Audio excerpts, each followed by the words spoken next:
ഞാൻ പറയാം. അതിനു മുമ്പ് ദീർഘമായി സംസാരിക്കുന്നില്ലെങ്കിലും വളരെ ചെറിയ വാക്കുകളിൽ, സമയമായി എന്നറിയാം, സന്ദീപിന് കാര്യമൊന്നും മനസ്സിലായിട്ടില്ല. സന്ദീപ്, ദേശീയ ശരാശരിയിൽ കേരളമാണ് ഇന്ത്യയിൽ എല്ലാ രംഗത്തും ഒന്നാമത്. ടൂറിസം ആവട്ടെ, ആരോഗ്യമാവട്ടെ, വിദ്യാഭ്യാസമാവട്ടെ, ദേശീയ ശരാശരിയിൽ കേരളമാണ് ഒന്നാമത്. ഇവിടെ റോജി സൂചിപ്പിച്ചതും നമ്മുടെ സണ്ണി സാറ് സൂചിപ്പിച്ചതും മാധ്യമങ്ങൾ റിപ്പോർട്ട് ചെയ്യുന്നതും യൂത്ത് ചർച്ച ചെയ്യുന്നതും എല്ലാം ഇവിടെ സൂചിപ്പിച്ചതുപോലെ ദുബൈയെ പോലെ, യുഎസിനെ പോലെ, UK പോലെ അങ്ങനെയുള്ള വികസിത രാജ്യങ്ങളുമായി കേരളത്തെ കമ്പയർ ചെയ്തുകൊണ്ടാണ് സംസാരിക്കുന്നത്. ഇവിടുത്തെ ആളുകളുടെ അജണ്ടയിൽ പോലുമില്ല ഗുജറാത്തുമായി കമ്പയർ ചെയ്യുക, ബീഹാറുമായി കമ്പയർ ചെയ്യുക, UPയുമായി കമ്പയർ ചെയ്യുക. അജണ്ടയിലേ ഇല്ല. ദേശീയ ശരാശരിയിൽ എല്ലാ രംഗത്തും കണക്ക് വെച്ച് നമുക്ക് ഒരു ദിവസം എടുത്ത് ഓരോ മേഖലയിലും ചർച്ച ചെയ്യാം. ഞാനപ്പോൾ അത് അവിടെ കൊണ്ട് അവസാനിപ്പിക്കുകയാണ്. പിന്നെ റോജി പറഞ്ഞത് നമുക്ക് ദുബൈയിലെ പോലെ ആവാൻ പരിമിതികളുണ്ട്. ദുബൈ ഒരു ദിവസം കൊണ്ട് അങ്ങനെ ആയതല്ല. എണ്ണയിലൂടെ അവർ ആർജിച്ച വരുമാനത്തിൽ നിന്ന് അവർ തുറമുഖങ്ങൾ ഉണ്ടായി, അവർ എയർപോർട്ടുകൾ നിർമ്മിച്ചു, അവർ വ്യവസായങ്ങൾ ആരംഭിച്ചു. ടൂറിസത്തോടൊപ്പം തന്നെ വ്യാവസായികമായും വരുമാനം UAE ആർജിച്ചു. പിന്നെ UAEയുടെ ഒരു കേന്ദ്രം എന്ന നിലയിൽ നമുക്ക് കേരളത്തെ ഒന്നും ഉപയോഗിക്കപ്പെടുവാൻ കഴിയില്ല. പക്ഷെ നിങ്ങൾ UAEയുമായി കേരളത്തെ കമ്പയർ ചെയ്യുമ്പോൾ നമുക്കറിയാം ആ നിലയിലേക്ക് നമുക്ക് എത്തണം. പല കാര്യങ്ങളിലും എത്താൻ കഴിയും. ഒറ്റ കാര്യത്തിൽ മാത്രം ഈ വിശദീകരണം നടത്തി ഞാൻ ചോദ്യത്തിലേക്ക് കടക്കാം. ടൂറിസം, ഒരു സംശയവും വേണ്ട, കേരള ടൂറിസം ഇനിയും അനന്തമായ സാധ്യതകളുള്ള സ്ഥലമാണ്. ഒരു സംശയം വേണ്ട. നമ്മൾ ലോകത്തെ എല്ലാ രാജ്യങ്ങളിലും ഒന്നും പോയില്ലെങ്കിലും കുറേയധികം രാജ്യങ്ങളിൽ പല ഡെസ്റ്റിനേഷനുകളിലും പോയിട്ടുള്ള ആളുകളാണല്ലോ നമ്മൾ എല്ലാവരും. എത്ര മനോഹരമാണ് നമ്മുടെ നാട്. ഈവൻ ഗവി തന്നെ നമുക്ക് എടുക്കാം. ഏറ്റവും മനോഹരമായ ഒരു കേന്ദ്രമാക്കി നമുക്ക് മാറ്റാൻ കഴിയും. എന്താണ് നമുക്ക് തടസ്സം? ഞാൻ രാഷ്ട്രീയപരമായി പറയുകയല്ല, അതുമായി അടുത്തിടപെടുന്ന എല്ലാവർക്കും അറിയാം. വന നിയമം, വനമാണ്. കേന്ദ്ര വന നിയമത്തിൽ ഒരു ചെറിയ ഇളവ് തന്നാൽ, നമ്മൾ സഹമന്ത്രിയുമുണ്ട്, സന്ദീപുമായി നല്ല ആത്മബന്ധമുള്ള ആളാണ്, ഞാൻ ഗവിയുടെ MLA ആണ്. നമുക്ക് ഈ മനോരമ ചർച്ചയിൽ ഒരു തീരുമാനമെടുക്കാം. ഒരു ചെറിയ ഇളവ്, ടൂറിസത്തിന് വേണ്ടി ഒരു ചെറിയ ഇളവ്. പൈസ ഒന്നും നിങ്ങൾ തരണമെന്നില്ല. പൈസയൊക്കെ ഞങ്ങൾ സ്റ്റേറ്റ് ഗവൺമെന്റ് അക്കാര്യത്തിൽ ചെലവഴിച്ചോളാം. ഒരു സംശയവും വേണ്ട. ഇനി 100 കോടിയായാലും 200 കോടിയായാലും ചെലവഴിച്ചോളാം. ഒരനുമതി അവിടുന്ന് വാങ്ങി തന്നാൽ മതി. സഞ്ചാരികൾക്ക് അവിടെ പ്രവേശിക്കാനും അവിടെ സഞ്ചാരികളെ ആകർഷിക്കുന്ന പദ്ധതികൾ നടപ്പിലാക്കാനും ഒരനുമതി മതി. ഉണ്ടാവില്ല. ഉണ്ടാവണമെങ്കിൽ ഈ കാര്യത്തിൽ ഇളവ് വേണം. അങ്ങനെ ഞാൻ പറഞ്ഞു, അങ്ങനെ പല വിഷയങ്ങൾ കേരളത്തിന്റെ, ഇപ്പം വയനാട് ഉൾപ്പെടെ മനോഹരമായ പല പ്രദേശങ്ങളിലും ഇതെല്ലാം ഉണ്ട്. നമ്മുടെ കേന്ദ്ര സഹമന്ത്രി ഈ കാര്യത്തിൽ ഒന്ന് ഇടപെട്ടാൽ നമുക്ക് ഈ പൈസയുടെ കാര്യം അവിടെ നിൽക്കട്ടെ. ഇവിടെ റോജി പറഞ്ഞ് കേരളം കടത്താണ്. കടത്തിൽ ഒന്നാമത് കേരളം അല്ല. ആദ്യ 10 സംസ്ഥാനങ്ങളുടെ കൂട്ടത്തിലും കേരളം ഇല്ല. അപ്പൊ അതൊക്കെ അവിടെ നിൽക്കട്ടെ. അപ്പം നമുക്ക് ഈ ഗവി ഉൾപ്പെടെയുള്ള കാര്യങ്ങളിൽ ടൂറിസ്റ്റുകൾ വരാൻ ആകർഷമായ കാര്യങ്ങൾ ഇത്തരത്തിലുള്ള പല പ്രദേശങ്ങളും ചെയ്താൽ ഈ പറഞ്ഞതുപോലെ നമ്മുടെ ടൂറിസം രംഗത്ത് വലിയ മാറ്റം സൃഷ്ടിക്കാൻ വേണ്ടി കഴിയും. ധാരാളം വിദേശ സഞ്ചാരികൾ ഉൾപ്പെടെ നമ്മുടെ നാട്ടിലേക്ക് എത്തുന്ന ഒരു സ്ഥിതി ഉണ്ടാവും. ഇപ്പം നമ്മുടെ ജില്ലയിൽ ഇപ്പോഴും വിദേശ ടൂറിസ്റ്റുകൾ വരുന്ന ഒരു കേന്ദ്രമാണ്. ഈ പരിമിതികളെല്ലാം നിൽക്കുമ്പോഴും വരുന്ന ഒരു കേന്ദ്രമാണ് ഗവി. അതോടൊപ്പം തന്നെ നമ്മുടെ വരുമാനം വർദ്ധിപ്പിക്കുന്നതിന് വേണ്ടിയിട്ടുള്ള മറ്റു ധാരാളം കാര്യങ്ങളുണ്ട്. ഇപ്പൊ കൃഷി, നമ്മുടെ വരുമാനം ഉള്ള ഭൂമിയിൽ ധാരാളം ഭൂമികളൊന്നുമില്ലെങ്കിലും ഉള്ള ഭൂമിയിൽ നമുക്കറിയാം ബ്രിട്ടീഷുകാരുടെ കാലം മുതൽ തന്നെ കുരുമുളകാണെങ്കിലും ഏലമാണെങ്കിലും ഒക്കെ നന്നായി കൃഷി ചെയ്തിട്ടുള്ള നാടാണ് നമ്മുടെ നാട്. പക്ഷെ പ്രശ്നം ഇപ്പോ ഏതെങ്കിലും പുതിയ തലമുറയിലെ ചെറുപ്പക്കാർ കൃഷി ചെയ്യുമോ? ചെയ്യില്ല. കാരണം എന്താ? കൃഷി ചെയ്താൽ കിട്ടില്ല. യാഥാർത്ഥ്യമല്ലേ? നമ്മുടെ മലയോര മേഖലയിൽ ഒക്കെ വന്യമൃഗങ്ങളുടെ ശല്യമാണ്. സ്റ്റേറ്റ് ഗവൺമെന്റിന് എന്ത് ചെയ്യാൻ കഴിയും? നമുക്ക് വേലി കെട്ടാൻ കഴിയും. ആ വേലിയുടെ ആയുസ് മാക്സിമം 2 വർഷം, അതിനപ്പുറം അത് തകരും. ഈ കാര്യത്തിൽ നമുക്കൊരു നിയമം ഉണ്ടാവണം. നമുക്ക് കൂട്ടായി, അത് കോൺഗ്രസ് ആവട്ടെ, കമ്മ്യൂണിസ്റ്റ് ആവട്ടെ, BJP ആവട്ടെ, ആരുമാവട്ടെ, ഇത്തരം കാര്യങ്ങളിൽ, ഈ വികസന കാര്യങ്ങളിൽ 1-2 കാര്യങ്ങളിൽ നാടിന്റെ പൊതു ഇഷ്യൂ അഡ്രസ് ചെയ്യാൻ രാഷ്ട്രീയത്തിന് അതീതമായി നമുക്ക് അഭിപ്രായം പറയണം. മാറണ്ടേ? കേന്ദ്ര വന നിയമം മാറണ്ടേ? ഈ പറയുന്ന പല യൂറോപ്യൻ രാജ്യങ്ങളിലും ഉണ്ടല്ലോ, അനധികൃതമായി മൃഗങ്ങൾ പെരുകുമ്പോൾ അവരെന്താണ് ചെയ്യുന്നത്? അങ്ങനെ ഒരു കൃഷി ചെയ്യാൻ സാഹചര്യം ഉണ്ടാക്കിയാൽ നമ്മുടെ ജില്ലയിലെ മലയോര മേഖല ഉൾപ്പെടെ ഇടുക്കിയും വയനാടുമെല്ലാം പഴയതുപോലെ ഈ പറയുന്ന എല്ലാ കാർഷിക വിളകളും ഉണ്ടാവും. തീർച്ചയായും ആ ഒരു അന്തരീക്ഷം നമുക്കിവിടെ കൃഷിയും ടൂറിസവും നമ്മുടെ വരുമാനം വർദ്ധിപ്പിക്കുന്ന ഒരു അന്തരീക്ഷം, വ്യവസായത്തെക്കാട്ട് ഉപരി വ്യവസായം നമുക്കറിയാം, ആ സാധ്യതകൾ നമുക്ക് ഉപയോഗിക്കപ്പെടണം. അതോടൊപ്പം ഇവിടെ ചോദിച്ച ചോദ്യം അപകടകരമാണ്. നമുക്ക് വല്ലാത്ത സാമൂഹ്യ അന്തരീക്ഷത്തിൽ നിന്നാണ് കേരളം കരുത്താർജിച്ച് ഈ നിലയിൽ മാറിയത്. നമ്മുടെ രാജ്യത്തിന് തന്നെ മാതൃകയായി ഇന്ന് കേരളം മാറിയിട്ടുണ്ട്. പക്ഷേ എവിടെയോ ഒരു അപകടകരമായ വിദ്വേഷത്തിന്റെ വിത്തുകൾ പാകുവാൻ ശ്രമിക്കുന്നുണ്ട് എന്നത് ശരിയാണ്. അതിനിപ്പോ ഏത് ജാതി, ഏത് മതം എന്ന് പറയാൻ ഞാൻ ആഗ്രഹിക്കുന്നില്ല.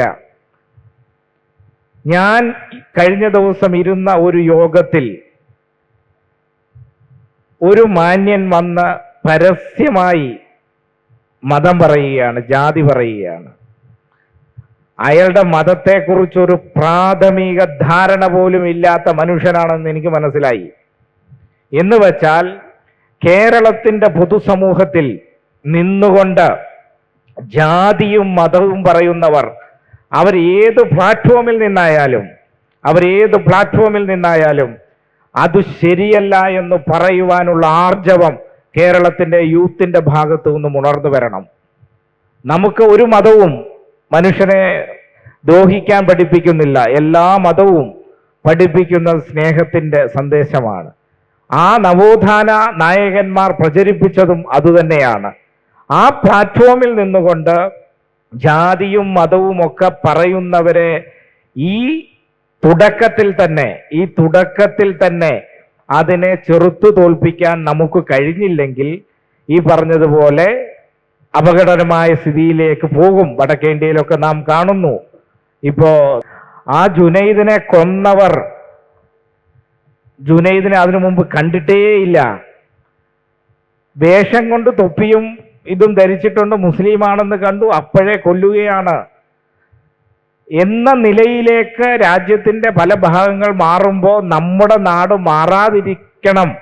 അതിനുവേണ്ടി നമുക്ക് ആ കാര്യത്തിൽ വിട്ടുവീഴ്ചയില്ലാത്ത നവോത്ഥാന ചിന്തകൾ പ്രചരിപ്പിക്കുന്ന കാര്യത്തിലേക്ക് നമുക്ക് പോവേണ്ടതുണ്ട് എന്ന് തന്നെയാണ് എൻ്റെ അഭിപ്രായം.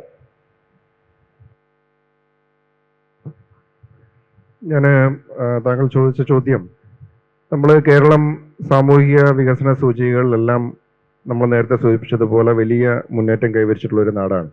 പക്ഷേ താങ്കൾ ചോദിച്ച ചോദ്യം വളരെ പ്രസക്തമായിട്ടുള്ളത് തന്നെയാണ്. കാരണം ആ മുന്നേറ്റത്തിൽ നിന്നും നമ്മൾ ഇന്ന് പിന്നോട്ട് പോകുന്നു എന്ന് ചോദിച്ചാൽ നമ്മൾ പിന്നോട്ട് പോയിക്കൊണ്ടിരിക്കുന്നു എന്ന് തന്നെ നമുക്ക് പറയേണ്ടതായിട്ടുണ്ട്.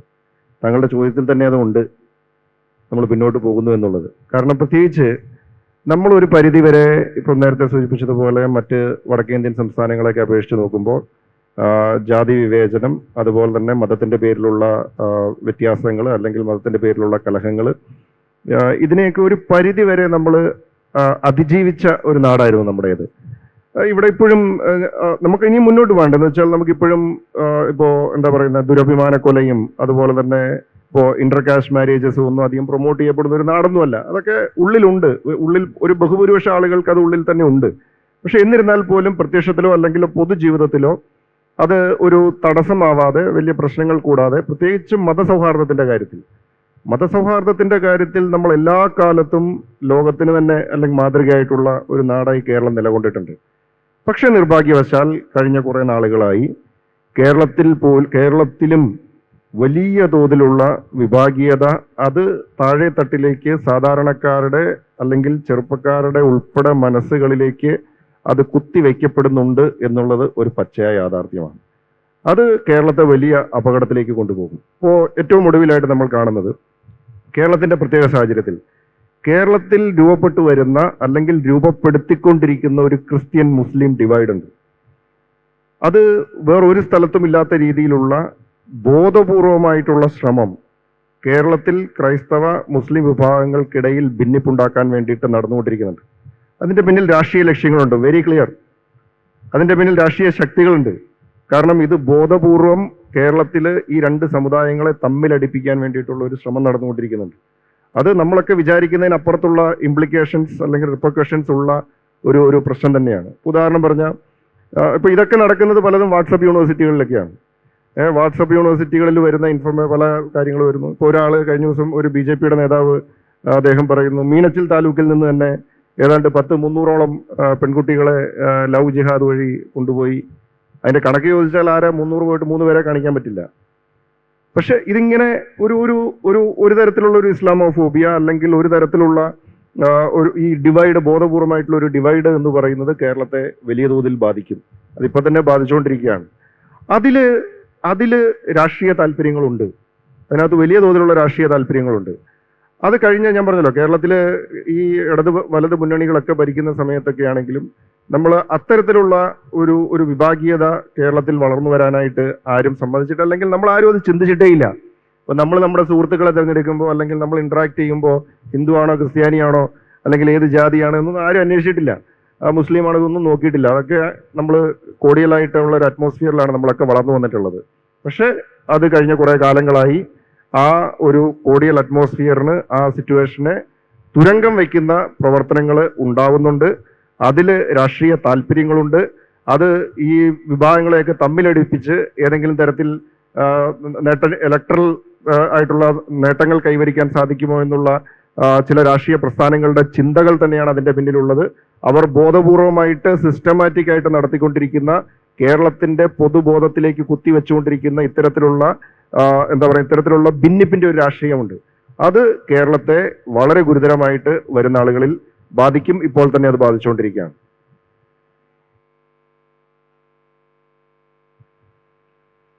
അത് വീണ്ടും 1-2 മറുപടി പറയേണ്ടി വരുന്നുണ്ട്. ഇവിടെ കൃഷിയുടെ കാര്യം പറഞ്ഞു. എന്തോ വനനിയമം കൊണ്ടാണ് കേരളത്തിൽ കൃഷി നടക്കാത്തതെന്നാണ് പറയുന്നത്. അദ്ദേഹം ഏത് കണക്കുദ്ധരിച്ചിട്ടാണെന്ന് എനിക്ക് മനസ്സിലാകുന്നില്ല. കേരളത്തിലെ കൃഷിഭൂമികൾ തുണ്ടാക്കപ്പെട്ടതുകൊണ്ട് കേരളത്തിൽ ഒരു കൃഷിയും ലാഭകരമല്ല. ഉത്തരേന്ത്യയിലോ മറ്റ് സംസ്ഥാനങ്ങളിലോ വലിയ ഏക്കർ കണക്കിന് അല്ലെങ്കിൽ വാണിജ്യ അടിസ്ഥാനത്തിൽ കൃഷി നടത്തുമ്പോൾ മാത്രമാണ് കൃഷി ലാഭമാവുക. സ്വാഭാവികമായും കേരളത്തിൽ നിന്ന് കൃഷിക്ക് എന്തെങ്കിലും ഭാവിയുണ്ടോ എന്ന് ചോദിച്ചാൽ തീർച്ചയായും കേരളത്തിന്റെ ഫ്യൂച്ചർ കൃഷിയിലില്ല എന്ന് പറയേണ്ടി വരും. കാര്യം കൃഷി കൊണ്ട് കേരളം ഒന്നും രക്ഷപ്പെടാൻ പോകുന്നില്ല. അപ്പോൾ എവിടെയോ പന്നി ഇറങ്ങി, ആന ഇറങ്ങി, അതുകൊണ്ടാണ് കേരളത്തിന്റെ മുഴുവൻ കൃഷിയും നശിച്ചു പോയത് എന്നൊക്കെ പറയാൻ അപാരമായ മനസാന്നിധ്യം വേണം. അതങ്ങേക്കൊണ്ട് ഞാൻ സമ്മതിക്കുന്നു. പക്ഷേ ഈ വനനിയമം കേരളത്തിന് മാത്രം ബാധകമായ വിഷയമൊന്നുമല്ല. ഇനി ഗവിയിലെ ഏത് പദ്ധതിയാണ് വനനിയമം കൊണ്ട് നിന്നുപോയതെന്നും എനിക്കറിയില്ല. ഇനി അങ്ങനെ പ്രത്യേകമായ വനനിയമം കൊണ്ട് റിജക്റ്റ് ചെയ്യപ്പെട്ട ഏതെങ്കിലും പദ്ധതി MLAക്ക് കാണിക്കാനുണ്ടെങ്കിൽ നമുക്കതേപ്പറ്റി സംസാരിക്കാം എന്നുള്ളതല്ലാതെ ഗവിയുടെ കാര്യത്തിൽ അത്രയാണ് എനിക്ക് പറയാനുള്ളത്. പിന്നെ ഇവിടെ അദ്ദേഹം പറഞ്ഞ വസ്തുതാവിരുദ്ധമായ 1-2 കാര്യങ്ങൾ, അത് അനാവശ്യമായി ഈ വേദിയിലേക്ക് മതത്തെ വലിച്ചിഴയ്ക്കുകയാണ്. ജുനൈദ് കൊല്ലപ്പെട്ടത് മുസ്ലിമാണ് എന്ന് പറയുമ്പോൾ, മുസ്ലിം ആയതുകൊണ്ടാണ് എന്ന് പറയുമ്പോൾ എങ്ങനെയാണ് ഒരു MLAക്ക് ഇത് പറയാൻ സാധിക്കുന്നത്? താങ്കളുടെ കയ്യിൽ എന്തെങ്കിലും ആധികാരികമായ രേഖയുണ്ടോ? സീറ്റിന്റെ തർക്കത്തിന്റെ പേരിൽ ഈ ലോകത്തിൽ നടക്കുന്ന എല്ലാ കൊലപാതകങ്ങളിലെ 60% പരസ്പരം അറിയാത്തവർ തന്നെയാണ് കൊന്നിട്ടുള്ളത്. ഇന്നലെ കോട്ടയത്ത് ഒരു ഭാര്യയെയും ഭർത്താവിനെയും കൂടെ കൊന്നത് അയാൾക്ക് നേരത്തെ അവർക്ക് മുൻപരിചയം ഉള്ളതുകൊണ്ട് മുൻ വൈരാഗ്യത്തിന്റെ പേരിൽ കൊന്നതാണോ? അദ്ദേഹം പറയുന്നത് എന്താ, മുൻപരിചയമില്ലാത്തത് കൊണ്ട് കൊന്നു. ആ കൊന്നവർക്ക് അദ്ദേഹത്തെ അറിയുക പോലുമില്ല, മുസ്ലിം ആയതുകൊണ്ട് കൊന്നു എന്നൊക്കെ പറയണമെങ്കിൽ സർ, നിങ്ങൾ സമൂഹത്തെ ധരിപ്പിക്കരുത്, തെറ്റായ പാതയിലേക്ക് നയിക്കരുത്. ജുനൈദ് കൊല്ലപ്പെട്ടത് ട്രെയിനിലെ സീറ്റ് തർക്കത്തിന്റെ പേരിലാണ് എന്ന് ഇന്ത്യയിലെ കോടതികൾ കണ്ടെത്തി, പോലീസ് കണ്ടെത്തി, അന്വേഷണ സംവിധാനങ്ങൾ കണ്ടെത്തി കഴിഞ്ഞു. അന്ന് കേരളത്തിന്റെ മുഖ്യമന്ത്രി 20 ലക്ഷം രൂപയുമായി ഹരിയാനയ്ക്ക് വണ്ടി കയറി. കശ്മീരിൽ ഇന്നലെ ഒരു മലയാളി കൊല്ലപ്പെട്ടു, 1 ലക്ഷവും ആരും കണ്ടില്ല. ഇസ്രയേലിൽ ഒരു നേഴ്സായ കോതമംഗലംകാരിയോ എറണാകുളത്തുകാരിയായ ഒരു നേഴ്സ് കൊല്ലപ്പെട്ടു. ഒരു മുഖ്യമന്ത്രിയും ഒരു മുതലക്കണ്ണീരുമായി അവിടെ എത്തിയില്ല. പക്ഷേ മതം നോക്കി ഹരിയാനയ്ക്ക് വണ്ടി പിടിക്കാൻ മുഖ്യമന്ത്രിക്ക് അറിയുമായിരുന്നു. അതാണ് കേരളം നേരിടുന്ന ഏറ്റവും വലിയ പ്രതിസന്ധി. ഇവിടെ മതത്തിന്റെ പേരിലല്ല. ഇവിടെ റോജി എം ജോൺ ഇസ്ലാമോഫോബിയ എന്നൊരു വാക്ക് ഉപയോഗിച്ചു. ഞാൻ ഉപയോഗിക്കാൻ ഉദ്ദേശിച്ച വാക്കല്ല, അദ്ദേഹം തന്നെ ഉപയോഗിച്ച വാക്കാണ്. ആരാണ് ഇവിടെ ഇസ്ലാമോഫോബിയ പടർത്തുന്നത്? പോസ്റ്റ്മോർട്ടം റിപ്പോർട്ട് വന്നില്ലേ? പഹൽഗാമിൽ കൊല്ലപ്പെട്ടവരുടെ എല്ലാവരുടെയും പാൻസിന്റെ സിബ് അഴിച്ചു നോക്കിയിരിക്കുന്നു. എന്തിനായിരുന്നു? എന്തിനാണ് പുരുഷന്മാരോട് കലീമ ചൊല്ലാൻ ആവശ്യപ്പെട്ടത്? ആരാണ് ഇസ്ലാമോഫോബിയയുടെ പടർത്തുന്നത്? ഈ രാജ്യത്ത് മതത്തിന്റെ പേരിൽ ഒരാളെയും മാറ്റി നിർത്തിയിട്ടില്ല. പക്ഷേ മതമാണ് ഇവിടെ സംസാരിക്കുന്നത് പലപ്പോഴും.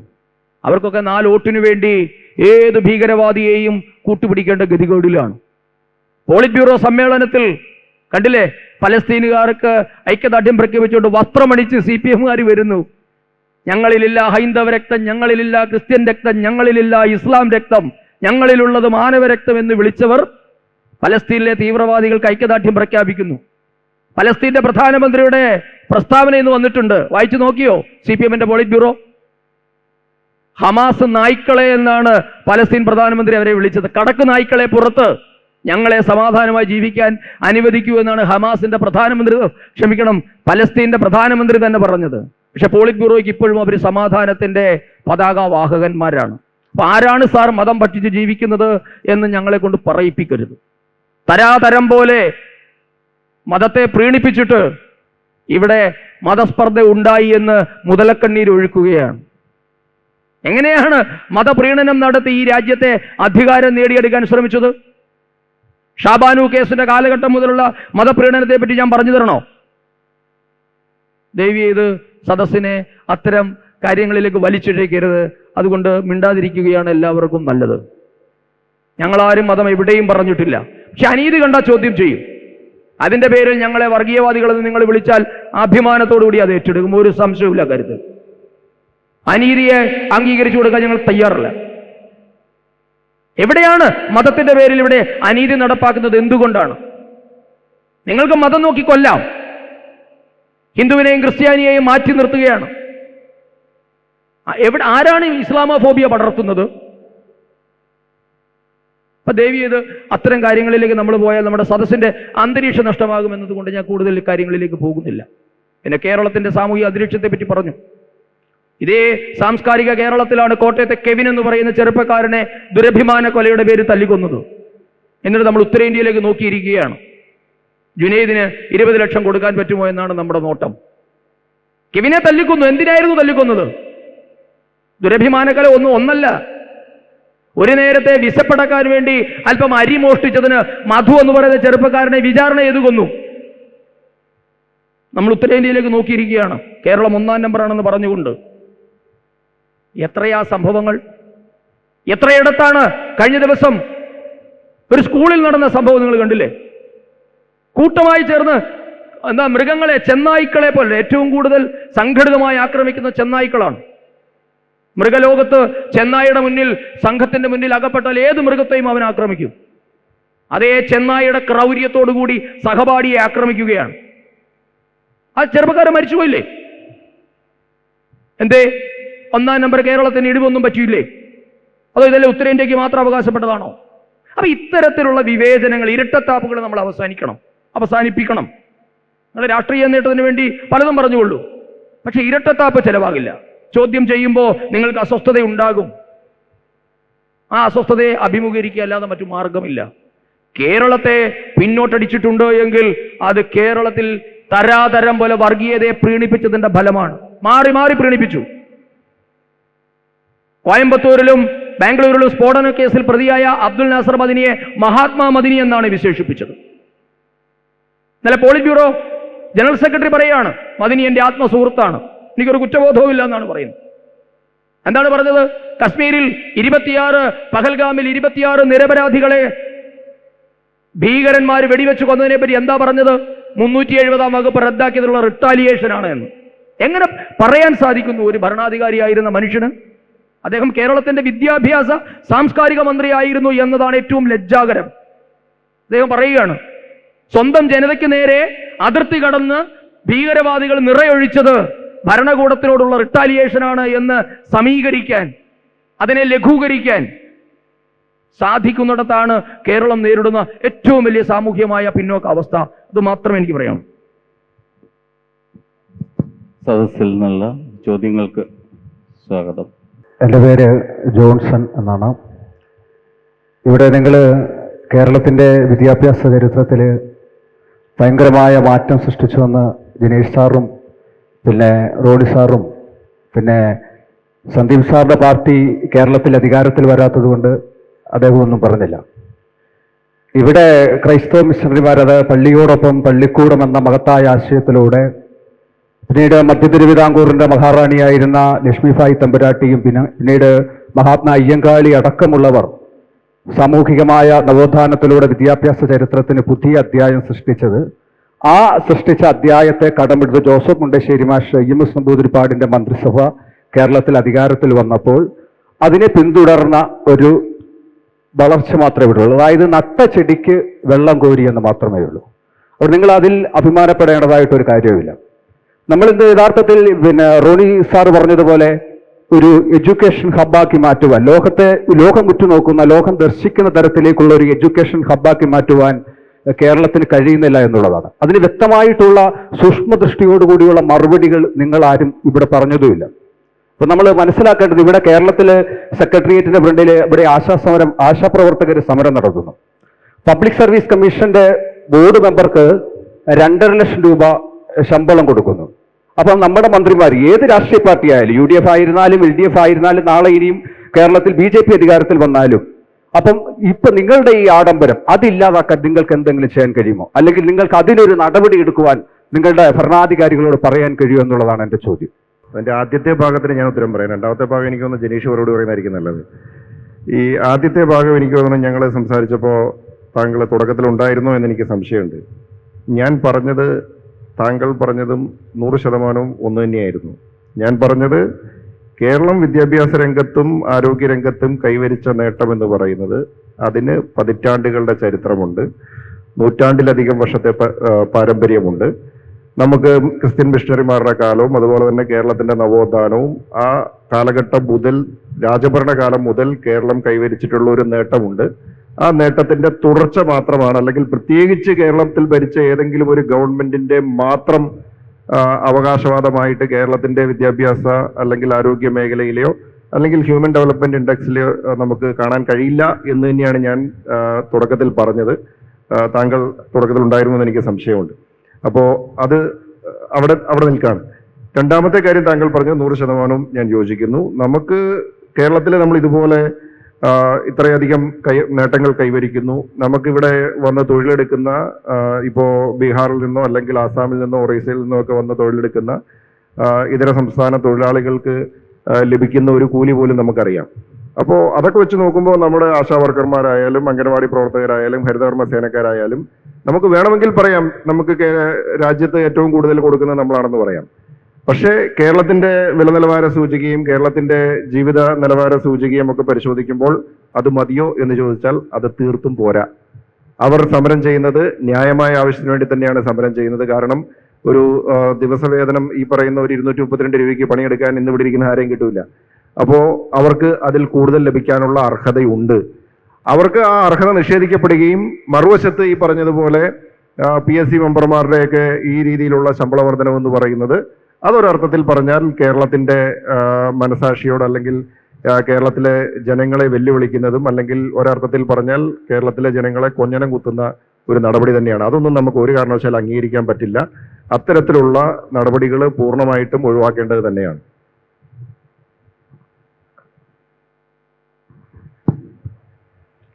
വിദ്യാഭ്യാസ രംഗത്തെ നേട്ടം താങ്കൾ സൂചിപ്പിച്ചതുപോലെ ഒരു ദിവസം കൊണ്ടുണ്ടായതെന്ന് ഞങ്ങൾ ആരും പറഞ്ഞതായി കരുതുന്നില്ല.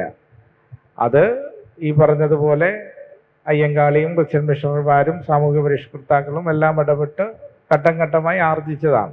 ഇപ്പോഴത്തെ പ്രശ്നം ഈ പുതിയ സാഹചര്യത്തിൽ നമുക്ക് കൂടുതൽ മെച്ചപ്പെട്ട ഒരു അന്തരീക്ഷം ക്രിയേറ്റ് ചെയ്യുക എന്നുള്ളതാണ്. 2, ആശാവർക്കർമാരുടെ സമരം കേരളം ഒരുപാട് ചർച്ച ചെയ്തുകൊണ്ടേയിരിക്കുന്ന ഒരു വിഷയമാണ്. നമുക്ക് എല്ലാവർക്കും അറിയാം, അതൊരു കേന്ദ്രാവിഷ്കരണ പദ്ധതിയാണ്. സ്കീം വർക്കേഴ്സാണ് അവർ. അപ്പോൾ ആ സ്കീമിനനുസരിച്ചുള്ള ജോലിയാണ് അവർ ചെയ്യുന്നത്. ഇന്ന് ആ കാര്യത്തിലും ഇന്ത്യയിൽ ആശാ വർക്കർമാർക്ക് ഏറ്റവും കൂടുതൽ ഓണറേറിയം കൊടുക്കുന്ന സംസ്ഥാനം കേരളമാണ്. അത് പറയുമ്പോഴും അത് പോരാ എന്നതു തന്നെയാണ് ഈ ഗവൺമെന്റിന്റെയും അഭിപ്രായം. പക്ഷെ പ്രശ്നം എന്താ? പ്രശ്നം കേന്ദ്ര നൽകേണ്ട തുക അത് പകലും വെട്ടിക്കുറയ്ക്കുന്ന ചിത്രവുമെല്ലാം നമ്മുടെ മുമ്പിലുണ്ട്. നമ്മൾ അനുഭവിക്കുന്ന ആ പ്രയാസമെല്ലാം നമ്മുടെ മുമ്പിലുണ്ട്. അതോടൊപ്പം തന്നെ ഈ പറയുന്ന ആശാ വർക്കർമാർ കേന്ദ്രത്തിനെതിരെയാണ്. കേന്ദ്രാവിഷ്കൃത പദ്ധതി അവര് പ്രഖ്യാപിച്ചപ്പോൾ കൊടുത്ത പൈസയാണ് ഇപ്പോഴും കൊടുക്കുന്നത്. അത് വർദ്ധിപ്പിച്ചിട്ടില്ല. കേന്ദ്രത്തിനെതിരെ സമരം ചെയ്യാതെ കേന്ദ്രം ഭരിക്കുന്നവർ തന്നെ ആ സമരത്തിനൊപ്പം പോയി നിന്ന് അവർക്ക് പിന്തുണ കൊടുക്കുന്നു. ഇതെല്ലാം സ്റ്റേറ്റ് ഗവൺമെന്റ് തന്നാൽ മതി, കേന്ദ്രം ഞങ്ങൾക്ക് തരണ്ട. കേന്ദ്രാവിഷ്കൃത പദ്ധതി കേന്ദ്രം ഞങ്ങൾക്ക് തരണ്ട, അതെല്ലാം സ്റ്റേറ്റ് ഗവൺമെന്റ് തന്നാൽ മതി എന്ന് പറഞ്ഞാൽ അതിനകത്തൊരു രാഷ്ട്രീയമുണ്ടെന്ന് കേരളത്തിന്റെ പൊതുസമൂഹം ഇതിനോടകം തിരിച്ചറിഞ്ഞിട്ടുണ്ട്. അവശേഷിക്കുന്ന ആളുകൾ കൂടി അടുത്ത ദിവസങ്ങൾ അത് തിരിച്ചറിയും. ചോദ്യത്തിന്റെ ഒരു ഭാഗത്തിൽ എനിക്ക് ഈ പറഞ്ഞതിന് ഒരു മറുപടി ഞാൻ പറയാം. ഈ ആശാ വർക്കർമാരുടെ ഇത്ര കാലവും പറഞ്ഞുകൊണ്ടിരുന്ന ആശാ വർക്കർമാർ കേരളത്തിന്റെ സ്വന്തമാണ്, സ്വത്താണ്, മുത്താണ്, കരുത്താണ്, ശക്തിയാണെന്നൊക്കെയാണ്. ഇപ്പോൾ അവർ കൂലി ചെയ്ത ശമ്പളം ചോദിച്ചപ്പോൾ നിങ്ങൾ ഞങ്ങളുടെ അല്ല കേന്ദ്രത്തിൻ്റെയാണ്. സമരം തുടങ്ങിയിട്ട് 1.5 മാസമായി. ഞാൻ ക്ഷമിക്കണം, ഈ ക്യാപ്സൂളുകളുടെ വരവിൻ്റെ കുറവ് കൊണ്ടാണോ എന്നറിയത്തില്ല. CPM-കാരുടെയൊക്കെ ഒരു ഏറ്റവും അവസാനത്തെ പ്രയോഗമാണ് ഇതെല്ലാം കേന്ദ്രം തരാത്തത് കൊണ്ടാണെന്ന്. ഇത് 1ാമത്തെ ദിവസം പറഞ്ഞാൽ ആ സമരം തീർക്കാനുള്ളതേ ഉള്ളൂ, അല്ലേ? സെക്രട്ടേറിയറ്റിന്റെ പടിക്കൽ നിന്ന് 15 സ്റ്റെപ്പ് വെച്ചാൽ ആശാ വർക്കർമാരുടെ സമരപ്പന്തലിൽ എത്താം. ആരോഗ്യമന്ത്രി ഓഫീസിൽ നിന്ന് ഇറങ്ങി നേരെ വന്ന് പറയുകയാണ്, ഈ പദ്ധതി ഇതാ കേന്ദ്രത്തിൻ്റെതാണ്, കേന്ദ്രമാണ് പണം തരാനുള്ളത്, നിങ്ങൾ എല്ലാവരും എഴുന്നേറ്റ് പോകണം എന്ന് പറഞ്ഞിരുന്നെങ്കിൽ 1/2 മണിക്കൂർ കൊണ്ട് തീരേണ്ട സമരം 10-45 ദിവസമായി. അപ്പൊ ഈ സമരം ചെയ്യുന്ന ആശാ വർക്കർമാരൊക്കെ ഇത്ര മണ്ടന്മാരും വണ്ടികളും ആണോ? ദയവ് ചെയ്ത് അവരുടെ ബുദ്ധിയെ നിങ്ങൾ ചോദ്യം ചെയ്യരുത്. അവർക്ക് കൃത്യമായി അറിയാം ഇത് എവിടെ നിന്ന് വരുന്നു, എന്തുകൊണ്ടാണ് പണം കിട്ടാത്തത്, ഇക്കാര്യങ്ങളൊക്കെ അറിയാം. ഏറ്റവും അവസാനം വന്നൊരു വാർത്ത കൂടി ഞാൻ ഇപ്പോൾ ശ്രദ്ധയിൽപ്പെട്ടതാണ്. കേര പദ്ധതി, സംസ്ഥാന സർക്കാരിന്റെ പദ്ധതി, ലോകബാങ്ക് ആവിഷ്കൃത പദ്ധതിയാണ്. റോജിക്കൊക്കെ അറിയാമായിരിക്കാം, സഭയിലുള്ളത് കൊണ്ട്. 140 കോടി രൂപയാണ് ലോകബാങ്ക് കേരള സർക്കാരിന്റെ കയ്യിൽ കൊടുത്തത്. ആ പദ്ധതിയുടെ വക മാറ്റി ചെലവഴിച്ചതിനെ അന്വേഷിക്കാൻ മെയ് 5-ന് ലോകബാങ്ക് സംഘം എത്തുകയാണ്. ഇതാണ് കേരളത്തിലെ എല്ലാ പദ്ധതികളിലും നടക്കുന്നത്. കേന്ദ്രത്തിന്റെ പണം കിട്ടുന്നുണ്ട്, ലോകബാങ്കിന്റെ പണം എല്ലാം കാര്യം എന്താ? സർക്കാരിനെ കുറ്റം പറയാൻ പറ്റില്ല, അവരുടെ കയ്യിൽ പണമില്ല. ശമ്പളം കൊടുക്കാൻ പണമില്ല, പെൻഷൻ കൊടുക്കാൻ പണമില്ല, മന്ത്രിമാർക്ക് ഡീസൽ അടിക്കാൻ പൈസ ഇല്ല. ഇതൊക്കെ ആശാ വർക്കർമാർക്ക് കിട്ടേണ്ട ശമ്പളം, കേര പദ്ധതി, മറ്റേ ആശ്രയ പദ്ധതി, കാരുണ്യ പദ്ധതി, ഇതിലെയൊക്കെ പണം വകമാറ്റി ചെലവഴിച്ചതിനെ പറ്റുകയുള്ളൂ. പക്ഷെ അപ്പോഴും ഇവിടെ പറഞ്ഞതുപോലെ PSC മെമ്പർമാരുടെ ശമ്പളം 4 ഇരട്ടിയാക്കും, മുഖ്യമന്ത്രിയുടെയും മന്ത്രിമാർക്കും പുതിയ കാറുകൾ വാങ്ങും, നീന്തൽക്കുളം നവീകരിക്കും, 100 കോടി രൂപ ചെലവഴിച്ച് 4ാം വർഷം ആഘോഷിക്കും. ഇതൊക്കെ അവിടെ നടക്കുകയും ചെയ്യും. നമ്മുടെ ഈ കേരള വികസന മോഡൽ പറച്ചിലും പ്രവർത്തിയും എന്ന വിഷയത്തിൽ ഇപ്പോൾ ഇത് ചർച്ച ചെയ്യുന്നതിനെ കുറിച്ച് എനിക്കത് വലിയൊരു വിഷയമാണെന്ന് ഞാൻ കരുതുന്നില്ല. കാരണം കമ്പ്യൂട്ടർവൽക്കരണം, വിഴിഞ്ഞം, ഈ വിദേശ സർവകലാശാലയുടെ ഇംപ്ലിമെന്റേഷൻ, ഇതെല്ലാം 10 വർഷങ്ങൾക്ക് മുൻപേ ഇവിടെ ചർച്ച ചെയ്യപ്പെട്ടതാണ്. എന്നിട്ട് ഇപ്പോൾ നമ്മൾ ഇംപ്ലിമെന്റേഷൻ നടത്തുമ്പോൾ, പിന്നെ ഇപ്പം ജനീഷ് കുമാർ MLA പറഞ്ഞതും തൊഴിലില്ലായ്മയെക്കുറിച്ച് നമ്മൾ ഇപ്പോൾ ചർച്ച നടത്തുന്നു. ഇപ്പോഴല്ല അത് ചർച്ച നടത്തേണ്ടിയിരുന്നത്, അത് 10 വർഷങ്ങൾക്ക് മുൻപ് ചെയ്യേണ്ടിയിരുന്നതാണ്. പക്ഷേ നമ്മൾ ഇപ്പോൾ അത് ചർച്ച നടത്തി. ഇനിയും എങ്ങനെയാണ് ഞാനിതിനകത്ത് മനസ്സിലാക്കുന്ന പരസ്പരം രാഷ്ട്രീയം കളിച്ച് അൾട്ടിമേറ്റ് വിക്ടിം ജനങ്ങളായി മാറിയതാണ്. അതാണ് ശരിയെന്നാണ് ഞാൻ മനസ്സിലാക്കുന്നത്. അതിനെക്കുറിച്ചുള്ള അഭിപ്രായം. ലാസ്റ്റിൽ ഇങ്ങനെ ഒരു പൊളിറ്റിക്കൽ ചോദ്യം ഞാൻ പ്രതീക്ഷിച്ചിരുന്നു. അതുണ്ടാവും എന്ന് നല്ല ധാരണയും എനിക്കുണ്ടായിരുന്നു. അത് ബാഡ്ജിറ്റ ആൾ ചോദിക്കുമ്പോൾ കൂടുതൽ അതിൽ വ്യക്തത വരികയാണ്. ഈ പറഞ്ഞ 10 വർഷം മുമ്പുണ്ടായിരുന്ന സ്വകാര്യ സർവകലാശാല ബില്ലല്ല ഇപ്പോ കേരള നിയമസഭയിൽ അവതരിപ്പിച്ചിട്ടുള്ളത്. അന്നുണ്ടായിരുന്ന പല ആശങ്കകളുമുണ്ട്. ആ ആശങ്കകളെല്ലാം പരിഹരിക്കപ്പെട്ടുകൊണ്ടും പുതിയ സാഹചര്യത്തിനനുസരിച്ചുമുള്ളാണ് ആ ഉന്നത വിദ്യാഭ്യാസ മന്ത്രി ആ നിയമം ഇവിടെ കൊണ്ടുവന്നിട്ടുള്ളത്. വിഴിഞ്ഞം മുമ്പേ പൂർത്തിയാകേണ്ടതായിരുന്നു. എന്താ പൂർത്തിയാകാതിരുന്നത്? ആരാ തടസ്സം നിന്നത്? ഈ ഗവൺമെന്റിന്റെ ഇച്ഛാശക്തിയുള്ള ഇടപെടൽ കൊണ്ടാണ്. കിഫ്ബിയിൽ നിന്ന് ഉൾപ്പെടെ ഫണ്ട് അനുവദിച്ചത് കൊണ്ടാണ് ഇപ്പൊ അത് പൂർത്തീകരിക്കാൻ പോകുന്ന ഘട്ടത്തിൽ വിഴിഞ്ഞം 1 വർഷത്തിനുള്ളിൽ പൂർത്തീകരിക്കും. ആ ഘട്ടത്തിൽ ഇവിടെ ആശാസമരം പോലെ ഒരു സമരം കേരളത്തിന്റെ പൊതുസമൂഹത്തെ തെറ്റിദ്ധരിപ്പിക്കുന്ന നിലയിൽ വിഴിഞ്ഞത്ത് നേതൃത്വം കൊടുത്തത് ആരാ? അങ്ങനെ തെറ്റിദ്ധരിപ്പിച്ച പ്രചരണം നടത്തിയാൽ കേരളത്തിന്റെ പൊതുസമൂഹം അതാകെ അങ്ങ് വിശ്വസിക്കും എന്ന് കരുതുന്നുണ്ടോ? അങ്ങനെയൊന്നും കരുതുന്നില്ല എന്നുള്ളത് കൊണ്ടാണ് കേരളത്തിൽ ഒരു തുടർ ഭരണം ഉണ്ടായിട്ടുള്ളത്. വെറുതെ അങ്ങ് പറയല്ലേ. കമ്പ്യൂട്ടറിന് CPM-കാരെതിരായിരുന്നു, കമ്പ്യൂട്ടറിനെതിരെ സമരം ചെയ്തു, കമ്പ്യൂട്ടർ വന്നപ്പം സമരം തല്ലിപ്പൊട്ടിച്ചു, കമ്പ്യൂട്ടർ തല്ലിപ്പൊട്ടിച്ചു. ഇതൊക്കെ എന്താ? കമ്പ്യൂട്ടർവൽക്കരണം നടന്നു, ഉദാരവൽക്കരണത്തിന്റെ ഭാഗമായി നയങ്ങൾ നടപ്പിലാക്കുന്നു. ആ ഘട്ടത്തിലെല്ലാം തൊഴിലാളികളുടെ ആശങ്കകൾ പങ്കുവച്ചിട്ടുണ്ട്.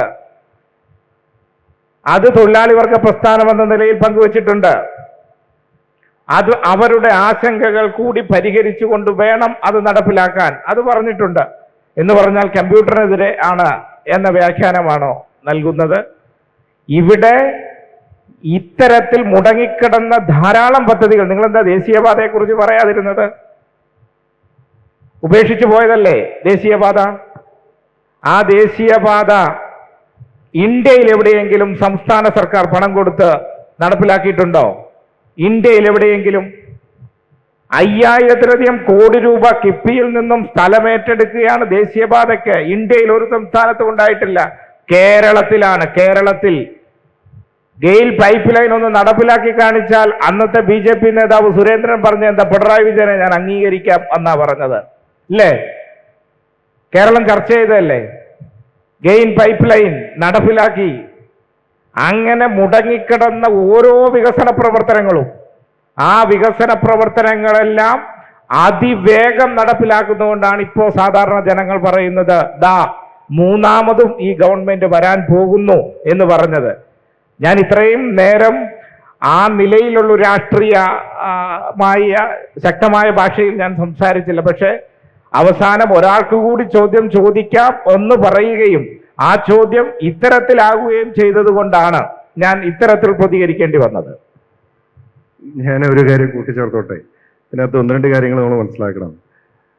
അതായത് ഇവിടെ കമ്പ്യൂട്ടറിനെതിരെയൊക്കെ CPM സമരം ചെയ്തിട്ടില്ല എന്നൊക്കെ എൻ്റെ പ്രിയ സുഹൃത്ത് ജനീഷ് കുമാർ ഇവിടെ പറഞ്ഞാൽ, ജനീഷ് കുമാറെ, പാർട്ടിക്കാർക്ക് നേതാക്കന്മാർക്കും ആളുകൾക്കും ഒക്കെ ഓർമ്മക്കുറവ് സംഭവിച്ചിട്ടുണ്ടാവാൻ, കേരളത്തിന് പൊതുവിൽ ഓർമ്മക്കുറവ് സംഭവിച്ചു എന്നൊന്നും വിശ്വസിച്ച് കളയരുത്. മലയാളികൾക്ക് ഇതൊക്കെ നല്ല ഓർമ്മയുണ്ട്.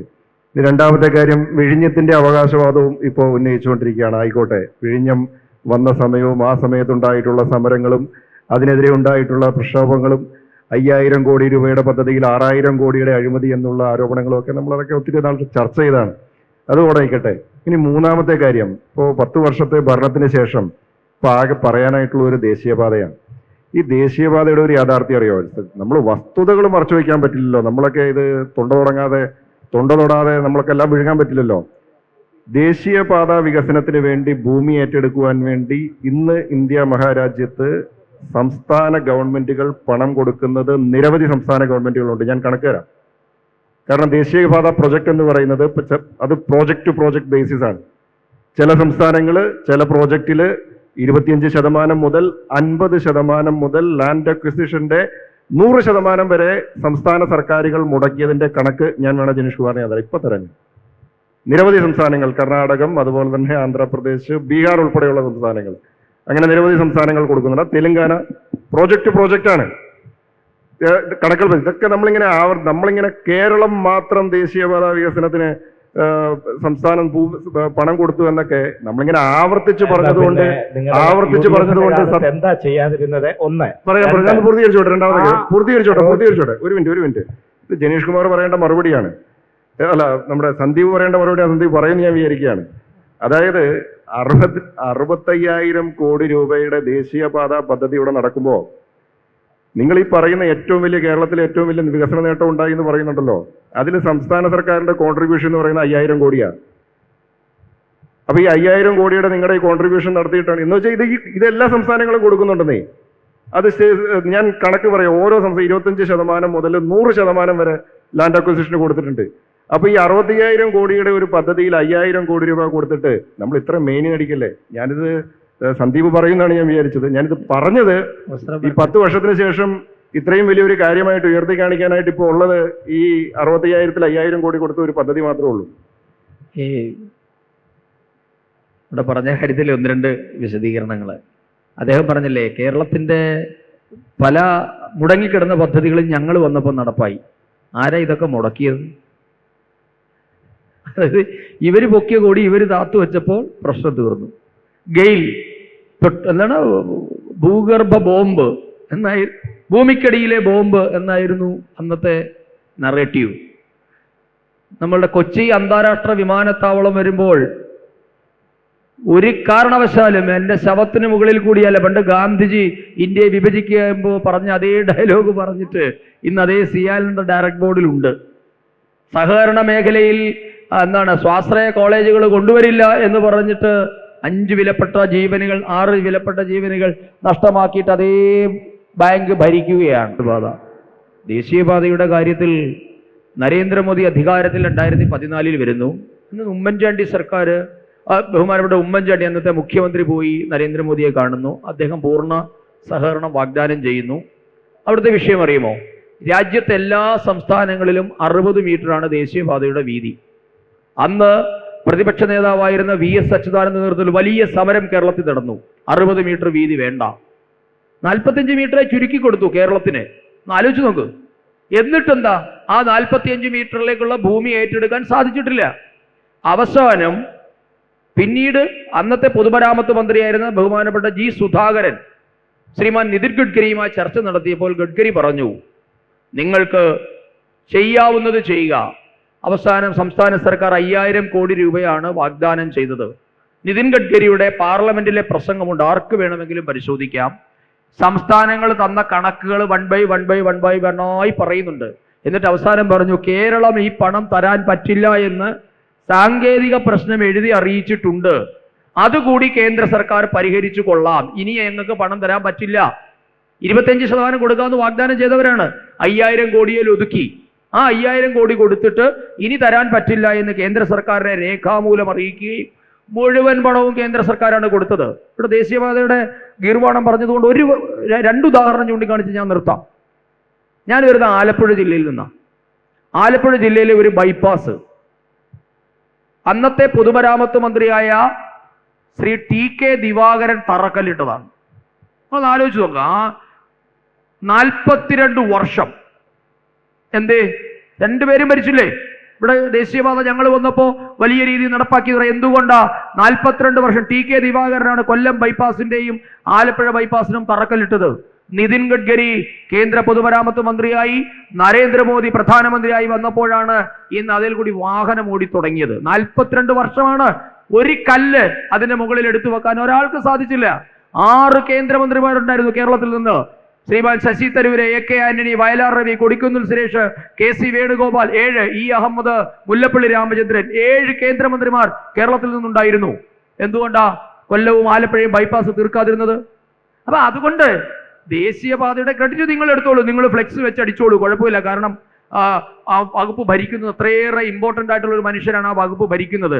അതുകൊണ്ട് ആ ടൂറിസം വകുപ്പിനെയും പൊതുമരാമത്ത് വകുപ്പിനെയും ന്യായീകരിച്ചേ മതിയാവുള്ളൂ. നിങ്ങൾ ന്യായീകരിച്ചോളൂ, ക്രെഡിറ്റും എടുത്തുകൊള്ളൂ, പക്ഷേ കണക്കുകൾ നിങ്ങൾക്ക് എതിരാണ്. അപ്പോൾ നമ്മുടെ സംവാദം സമാപിക്കുകയാണ്. രാഷ്ട്രീയ വിഷയങ്ങളിലെ മറുപടികൾ തീരില്ല.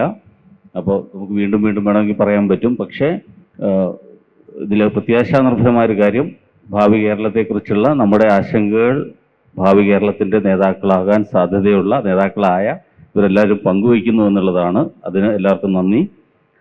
ശ്രദ്ധേയമായ ചില നിർദ്ദേശങ്ങൾ ഇവരുടെ ഭാഗത്തു നിന്നുണ്ടായി എന്നുള്ളതാണ് ഒരു പോസിറ്റീവായ കാര്യമായിട്ട് എനിക്ക് തോന്നുന്നത്. എല്ലാവർക്കും പാനലിസ്റ്റുകൾക്കും നന്ദി.